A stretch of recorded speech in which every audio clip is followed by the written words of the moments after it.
হিমন্ত বিশ্ব শৰ্মা ডাঙৰীয়া 2019 কাৰণে যোনটো হেৰি আঁচনি বনাইছিলে সেইটো আমাক নিদি 2020খিনিক দিছে। গতিকে আমি এইটো ক'ব বিচাৰিছোঁ প্ৰাপ্য সকলোৱে সমানভাৱে পাব লাগে। গতিকে সকলোৱে কষ্ট কৰি যেতিয়া সকলো পাব লাগে।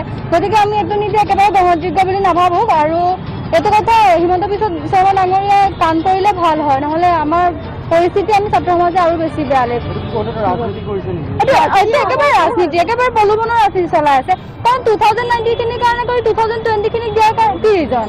গতিকে এইটো ক'ব বিচাৰিছোঁ সকলোৱে পাওঁ, নহ'লে নালাগে দিব। সেইটোৱে আৰু এটা কথা আমি সকীয়াই দিব বিচাৰোঁ যে ৰাজনীতি যদি কৰে বেলেগ ফালে আমি ৰাজনীতি কৰক আমি মানি ল'ম, কিন্তু ছাত্ৰ ছাত্ৰীক লৈ পেলাই যদি কোনোদিনে যদি ৰাজনীতি নকৰে, কষ্ট চবে সমান কৰে। আৰু 2016, 17 এতিয়া আমি চবে পঢ়া শুনা কৰি পেলাই আমি কৰোঁ দিছিলে না এনেকুৱাটো নহয় লাগিছিলে, কিন্তু সেইখিনি ৰখা নাই। গতিকে আমি কেতিয়াও মানি নলওঁ।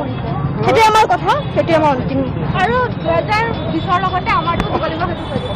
কাৰণ ইহঁতে যিহেতু প্ৰতিশ্ৰুতি দি পেলাই যদি নকৰে সেইটো কিন্তু কথা আমি কেতিয়াও মানি ল'ব নোৱাৰোঁ। 2020ত যদি দিয়া হয় তেনেহ'লে 2019 বেটকো দিবই লাগিব।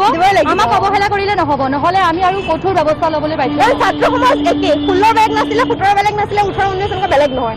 আমাৰ ছাত্ৰ সমাজ একে, সেইটো কথা সিহঁতে এই আমাৰ বিজেপি চৰকাৰখন 2016 চন অহাৰ পিছত আমাৰ অসমীয়া জনতাৰ ওপৰত বিভিন্ন ধৰণে বিভিন্ন প্ৰক্ৰিয়াৰে আমাৰ ওপৰত অত্যাচাৰ কৰি আছে। বৰ্তমান ছাত্ৰ ছাত্ৰীৰ লগতো সেই ঠিক প্ৰক্ৰিয়া চলাবলৈ আৰম্ভ কৰিছে।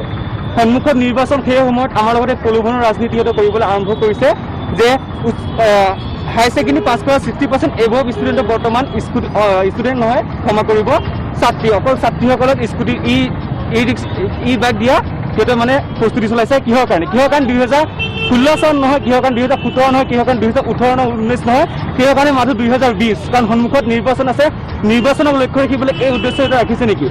আৰু এটা কথা, যদি সিহঁতে আমি এটা কথা স্পষ্ট কৰি দিব বিচাৰিছোঁ যে ছাত্ৰ ছাত্ৰীসকলৰ মাজত শিক্ষাখণ্ডৰ কোনো পধ্যে প্ৰলোভনৰ ৰাজনীতি নচলিব। আৰু যদি দিছে সকলোকে দিব লাগিব। আৰু যদি আমাৰ যদি দাবী মানি নচলে ইয়াতকে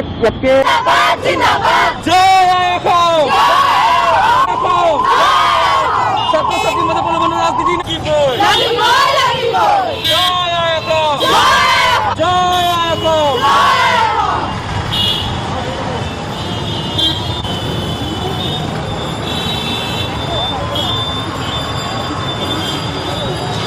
প্ৰলোভনৰ ৰাজনীতি নচলিব।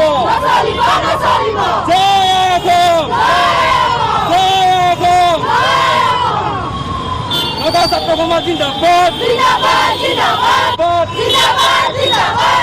ছাত্ৰ সমাজ জিন্দাবাদ, ছাত্ৰ ছাত্ৰীৰ মাজত প্ৰলোভনৰ ৰাজনীতি নচলিব, ছাত্ৰ ছাত্ৰীৰ মাজত প্ৰলোভনৰ ৰাজনীতি নচলিব।